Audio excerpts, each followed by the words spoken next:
How you doing, Salem? This is Bill from Salem Access Television doing our Salem Digest candidate interviews for the preliminary election in September. And right now we have a Ward 2 candidate. It's an open seat, Carolyn Watson-Felt. Carolyn, welcome to Salem Digest and SATV. How you doing? Thanks, Bill. Thanks for having me. I'm okay. I appreciate being here and for the opportunity and being on Salem Digest, and also for your pivot to virtual as my family finishes up its COVID isolation. So much thanks. I appreciate it. It's our pleasure. We appreciate you being here.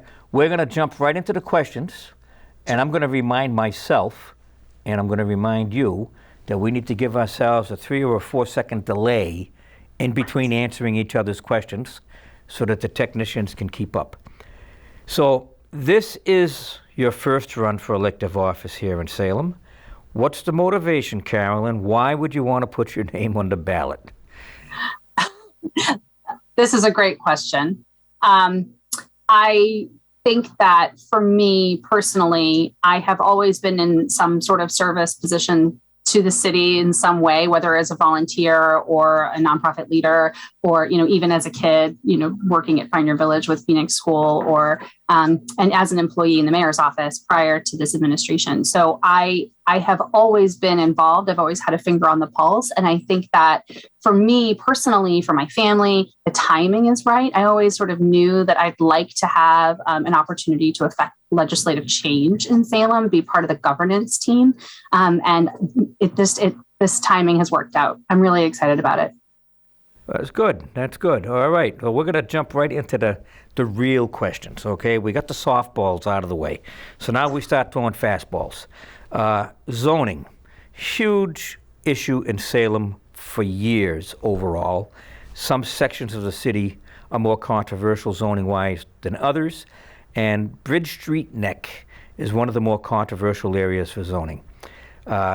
It's a true hodgepodge of zoning, almost like a jigsaw puzzle down there. You have just about every category of zoning represented block to block. It's actually kind of confusing if you look at it.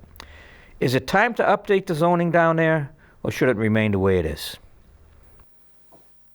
So the first, when I first saw this question, my immediate reaction was zoning everywhere is a bit of a hodgepodge because bureaucratically, it's much easier to write an overlay or an update, and layer zoning on top of zoning than it is to sort of tease apart the long history of zoning, that the layering that's already existed, what you call a hodgepodge. So it becomes sort of Band-Aid on top of Band-Aid to try and fix problems over time, right? Bridge Street Neck is not unique in this way. Salem is not unique in this way. I think that there's a wonderful opportunity to do the new zoning overlay for the Bridge Street Neck, which is actually underway right now and in process being created, because there was, this wonderful effort put forth to sort of reimagine and re-envision what the Bridge Street Neck neighborhood could look like and how it could serve its neighbors and its residents. So one of the aspects I really like about the zoning work that's being done right now and the overlay that's being written in the subcommittee is that there is an opportunity to welcome in more commercial that is kind of the right kind of commercial, being responsive to the visioning process that the neighbors said that they participated in, the businesses they said they wanted, right? Without encouraging more businesses that would increase traffic. So for example, the way that the new zoning overlay is being written might encourage more shops or stores, storefronts or cafes or restaurants, but not necessarily any vehicle-driven businesses. So no drive-throughs or any additional vehicle sales, like that. I think that the Bridge Street Neck hodgepodge, as we call it, actually is representative of the long history of the unique place that Bridge Street Neck has had in Salem's history as an area of growth for the middle class and an area of industrial growth in Salem. So, when train tracks were originally laid, they were laid over here. And it was an area of people could buy and small starter homes. And it actually hasn't changed that much. And I love that about this neighborhood, about the Bridge Street Neck neighborhood. I think that there's great opportunity with the new work being done on the zoning overlay to continue that and to grow that and in service to our neighbors. I encourage everybody who's interested in that process, actually to look at the publicinput.com/Bridge Street Neck website, all one word. That's where you can find the recent presentations being done from the city and their partners on the zoning overlay work that is underway, and to give your own public comment as well. So definitely use your voice there and to impact change. But I think, yeah. So I guess the short answer to your question, Bill, is yes. Okay. Well, it was a good yes. I mean, there was some detail in there. You've looked at the plan.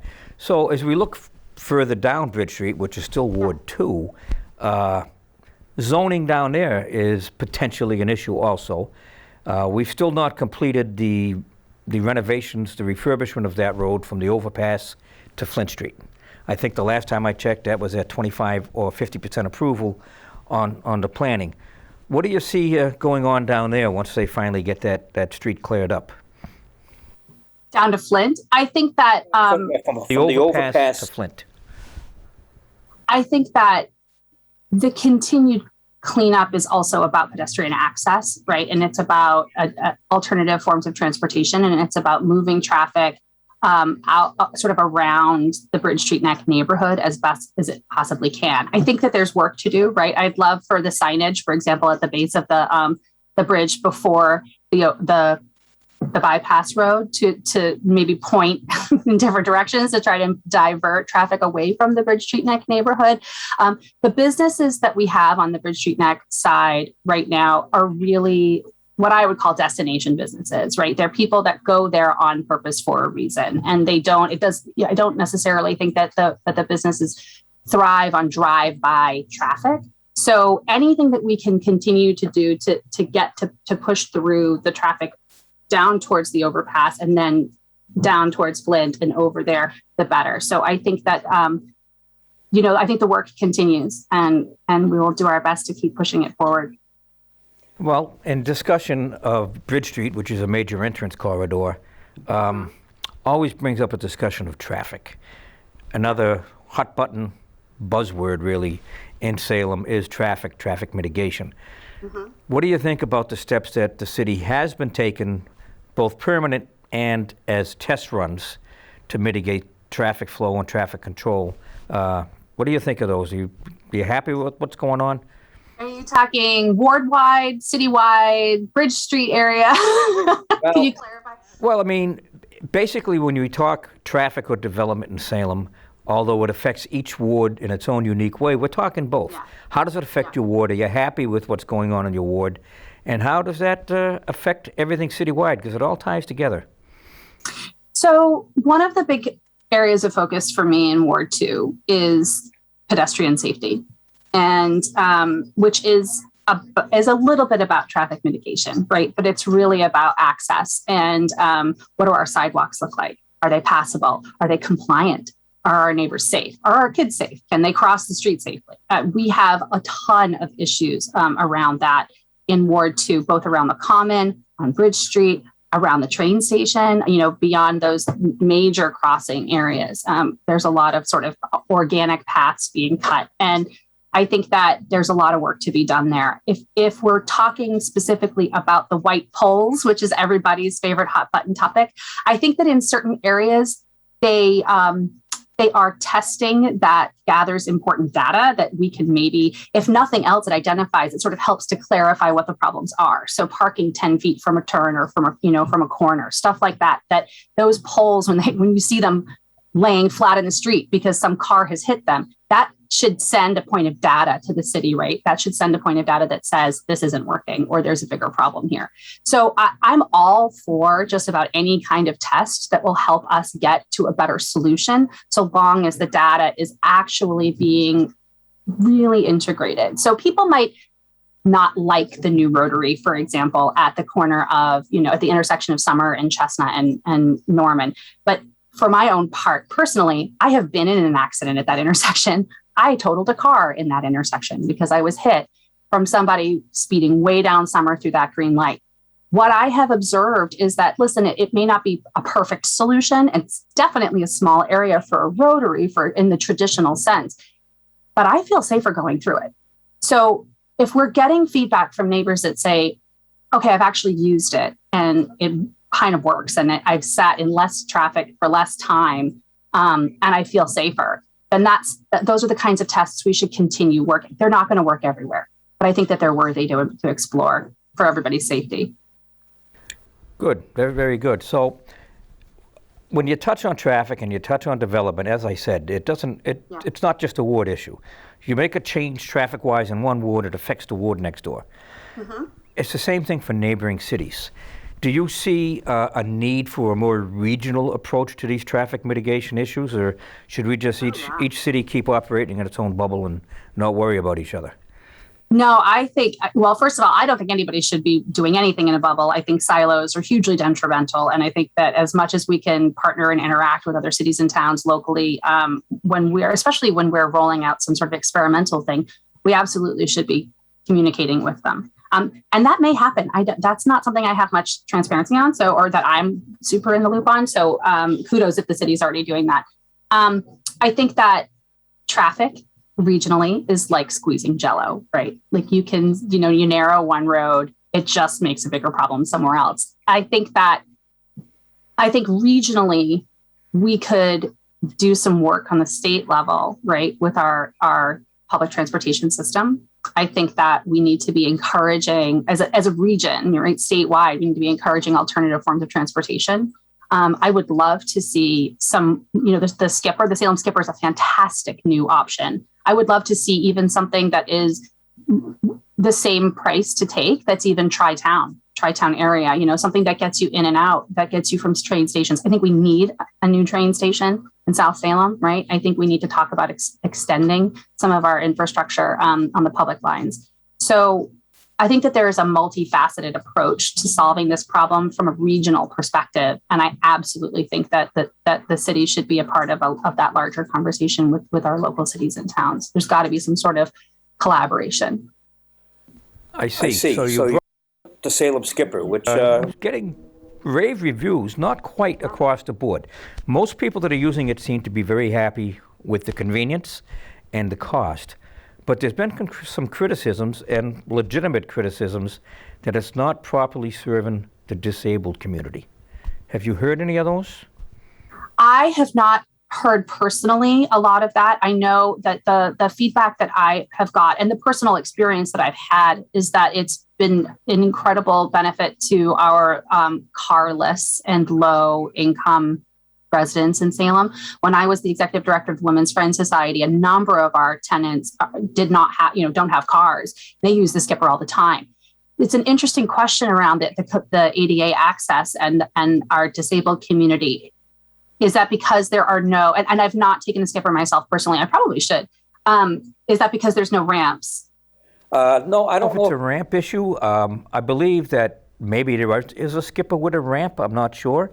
It's mostly the fact that they don't get picked up at their door. It's a bit of a problem for somebody with mobility issues to manage to go to 1, 2, or 3 blocks that they need to go to meet the Skipper. However, the ramp issues are worth looking at. Yeah, absolutely. If there's not one with a ramp, we should definitely do that. My instinct on that, Bill, is that, it's a brand new program. And so we're probably just trying to see before we invest a ton of money in, additional drivers, additional vehicles, and additional ramps, see how this goes, see what the general acceptance is, see what the usability is, and then expand from there. So I don't know if that's the plan, but if I were counselor, I would absolutely look into expanding that program, especially having more service for our mobility challenged folks and residents in town that need some more assistance. But I'll also say, Bill, like when I think about access in town, it's just, everybody has an issue. And one of my major issues is like just the sidewalks. I mean, they're just, they're not even entirely consistently passable for like me. And I'm a perfectly able-bodied person, and I trip and fall all the time. So as much as I can understand that there is, and quite rightly by the sounds of it, access issues to new options for transport in the downtown, I want to carry that through all other aspects of how we are looking at reaching the downtown, right? Reaching our local amenities. I think it's important. The sidewalks are an interesting issue and an important issue. I often have people ask me, why they see me walking in the street as much as I do, even in the summertime. It's because some of these sidewalks are like a cross-country course, and it's much easier for me to walk on the street. Crossing at these big four-way intersections with the no turn on red signs, I avoid those. That's a great spot to get run over. I'll cross 30 or 40 yards up the road I'm jaywalking because I just find it less treacherous for me. So let's move on a little bit. We're gonna enter the wonderful world of development. Ward 2 encompasses most of all of the B5. It's been impacted directly by most, if not all, of the developments over recent years and years before that. Ongoing projects, proposed projects, many of them impact the B5. Mm-hmm. What are your thoughts on the current pace and style of development in Ward 2 and the city as a whole? So these are deep questions, Bill. Loaded question, Carolyn. Loaded. Well, I wasn't going to say it, but you're welcome to. It's your interview. So let's start maybe with style. I think we could do better. I think that there are some real issues with our standards around material selection, design, massing. I think that there could be more work done on design review and working really closely with developers on what materials they choose and even unique details that would just give more context to the new construction in our historic downtown.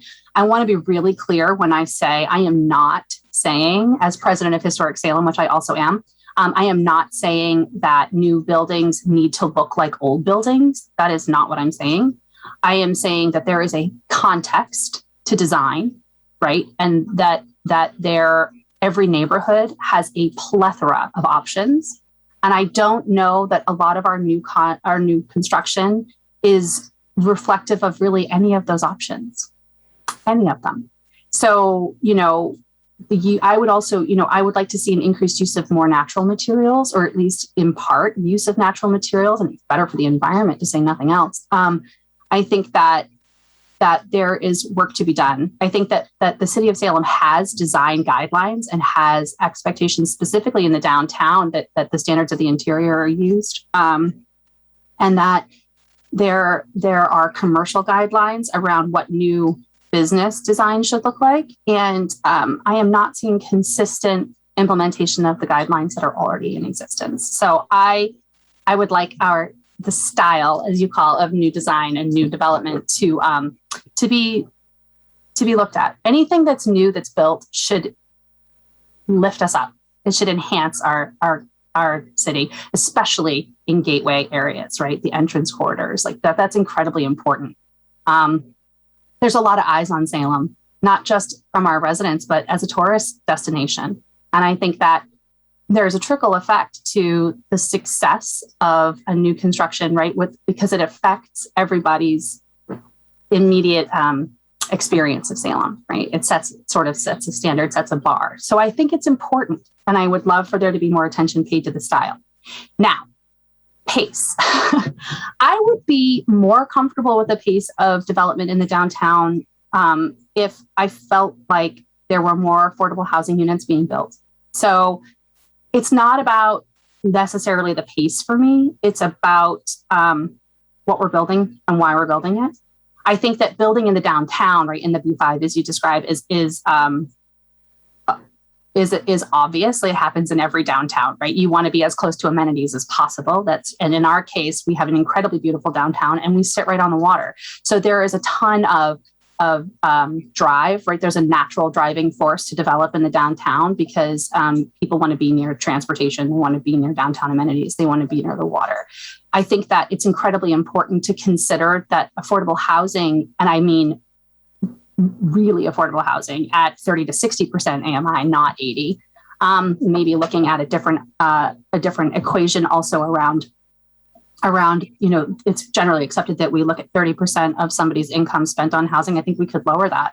I think that we need to maybe look again at the inclusionary zoning, bring that back for further discussion. I think that those things would all in part affect what kind of development is taking place in the downtown. I think when you look at buildings like the one that is in design review and is currently being proposed by the North Shore CDC at 73 Lafayette, I think it's important to remember that those deeply affordable units are best situated downtown because those people don't have cars. They need access to public transportation, and it's going to be better for those seniors who end up moving into that building and anybody else who ends up moving into the lighthouse, the Harbor Light building around the corner, because those are going to be for people who need access, right? That's the key to downtown development is like, let's get those units into the hands of people who need them so that they can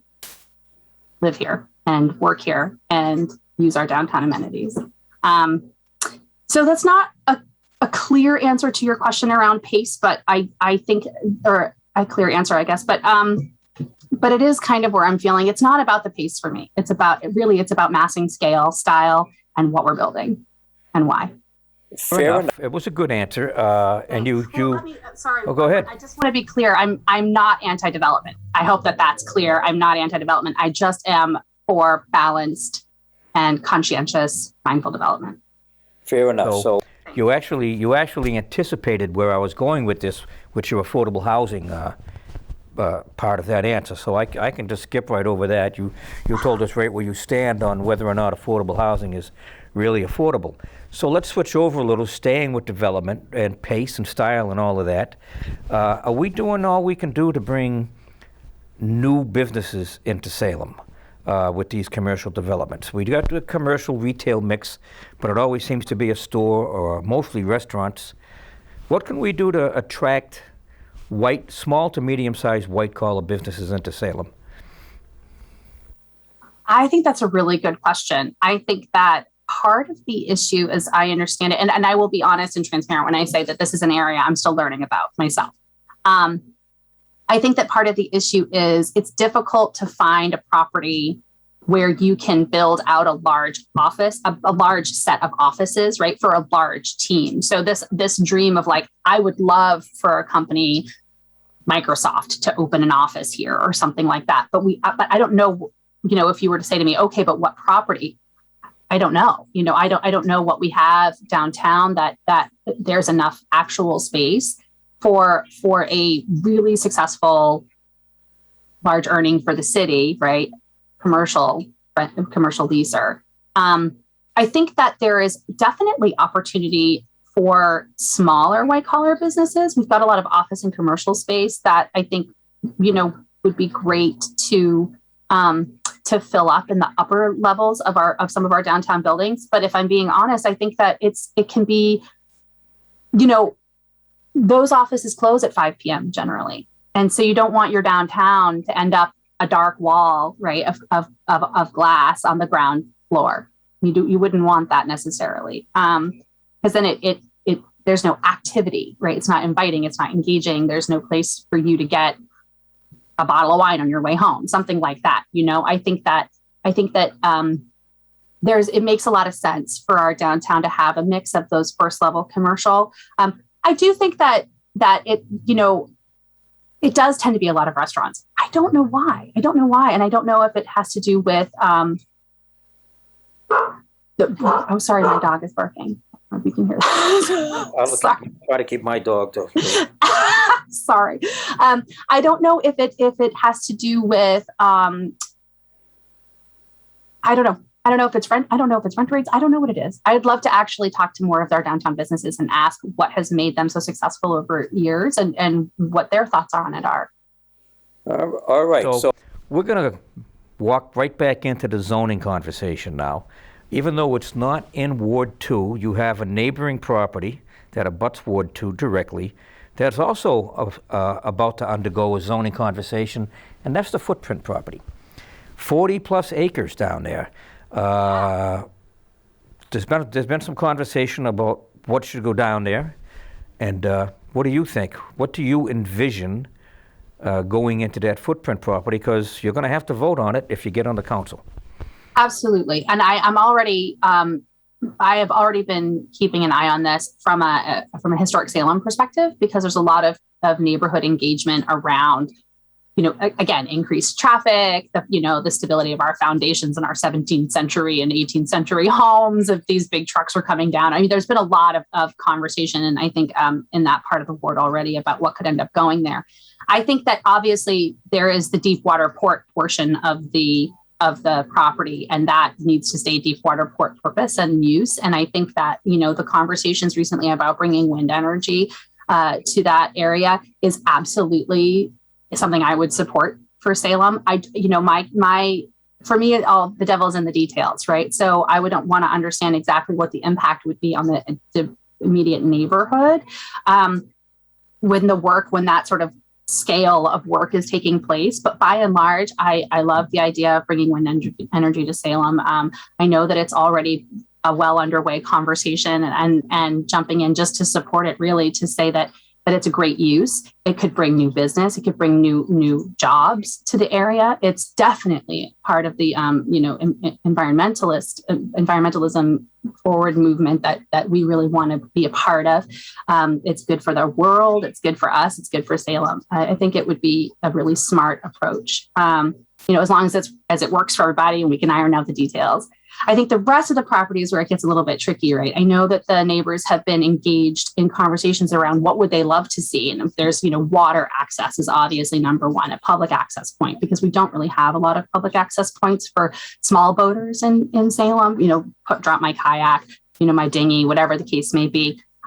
So public access, I think that that's an important part of the conversation. It gets a little tricky because that area narrows right there where the water opens up. So it would require an interesting sort of design. There's obviously opportunities for housing. I think that, again, going back to my previous conversation, if we're going to be building more housing, let's talk about what kind of housing we're building. Let's talk about what the requirements are. Let's talk about the massing of the actual buildings. Let's talk about how many units we're talking about. Let's talk about how we're going to mitigate the parking and traffic needs of those residents. And let's make sure we're also including more commercial. I would love to not just make that. I think it would be a real loss if we sort of made that area just like a cul-de-sac with a public access point. I think that there's a huge opportunity for waterfront activity down there, whether it is different kinds of shops, if it's boat rentals or anything like that. There's a lovely opportunity for, and a lot of communities that have done this as well, where there's a mix of sort of waterfront, water-inspired commercial mixed with new apartments and housing and stuff. But I would love to really see it be really vibrant. And I think we have to focus really, really closely on the sustainability of the build of whatever gets built there, no matter what it is, the sustainability of the design. Because there's going to need to be a lot of water mitigation attention there in that design process as well. Alrighty, thanks. So let's touch on the third wire of Salem politics these days, the third rail. There's been a lot of talk about the way the 11 city councilors work together or don't work together, the way they communicate with each other or don't communicate with each other. Do you think that over the last couple of years, the Salem Council has really gone about its business properly in the way that they talk and speak with each other, or is there some room for improvement there? There is definitely room for improvement, Bill. I want to go back to almost the answer to the very first question of why I'm running, right? I think that if you're called to public service, you're called to public service because you want to, no matter what side you're on, you want to help, right? That's the theory. That would be the theory. And if you come at every conversation with the angle of, I just want to help, I just want to be of service, right? Then I think that approach lends itself to a collaborative air and a productive air.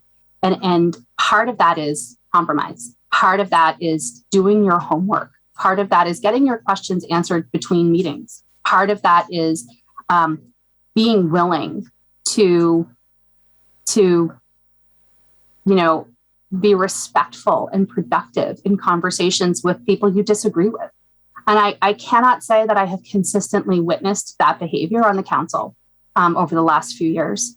And I think it's too bad. And I think that it really speaks to, it's sort of a reflection in a way of the national political environment, where there's just been a whole bunch of just hitting the wall with some of our neighbors, right? And it's really too bad because it's so counterproductive. And it what ends up happening is it taints every conversation. And when you come at an approach without that sense of helpfulness, without that sense of collaboration, then you put everybody on the opposite side on the defense, no matter what their position is, even if they agree with you. You know, I have witnessed council conversations where I kind of feel like people are maybe not that far off from finding a compromise or even agreeing.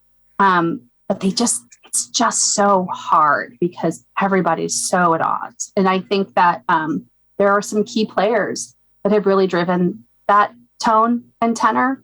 And I think that it's really problematic, and it's been really obstructionist. And I think that it's actually showed a lot of disrespect, especially towards some of the women on the council. And I am looking forward to it changing. All right. So in order to be fair, I also have to ask, how do you feel about the communication from the mayor's office to the council, and even going back to the mayor's office? Is the mayor's office managing to communicate effectively and civilly to the council, or is there a little disrespect there too? In either direction. Yeah, you know, I definitely think that there has been some disrespect with the way the mayor's office is referred to. The way the mayor herself has been referred to. I don't know that I've heard the same tone and tenor come from the mayor's office. If we're talking about transparency and communication, which is different, right? Then I could say I think there's room to improve from the mayor's side as well. I think that the mayor's office has done an incredible job citywide on, you know, having a digital engagement, a mobile engagement, a highly accessible engagement. But that doesn't necessarily mean, again, devil is in the details, right?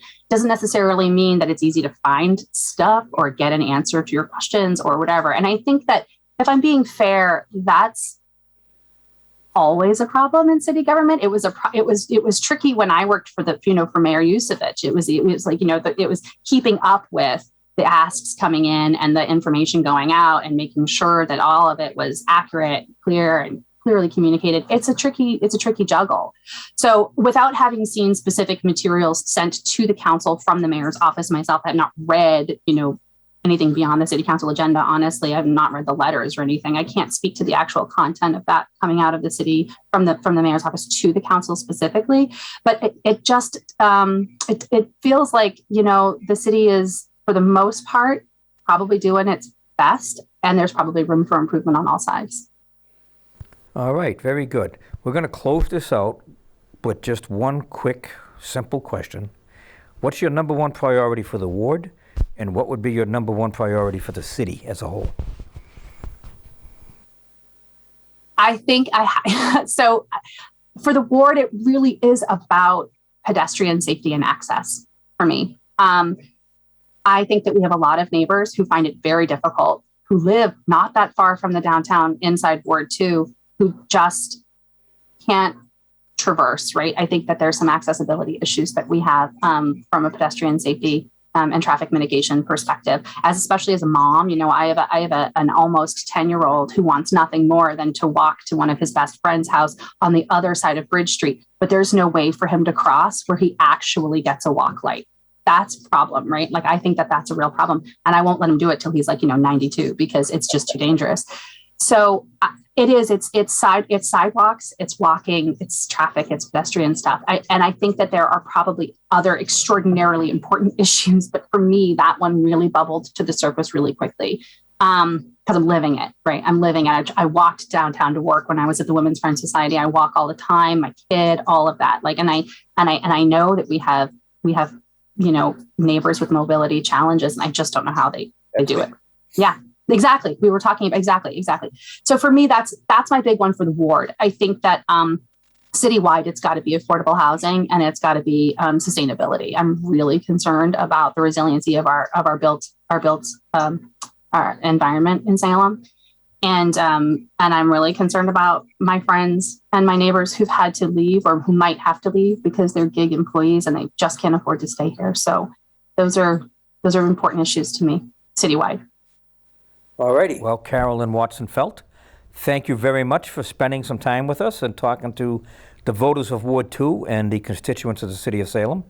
Appreciate it very much, and I wish you luck on the 14th of September. And Thank you again for having me. our Our pleasure. pleasure here at Salem Access TV. We're going to sign off now, Salem. This is William Legault of Salem Digest at the Salem Access TV studios on Derby Street with Carolyn Watson-Felt running for that open seat in Ward 2. And guys, I've asked you every time on every one of these interviews, I'm asking everybody out there, vote on the 14th of September. Your vote is your voice. We need you out there. Who you vote for is your business, but please get out there and vote. Thanks again, Carolyn. Salem, we'll see you again next time.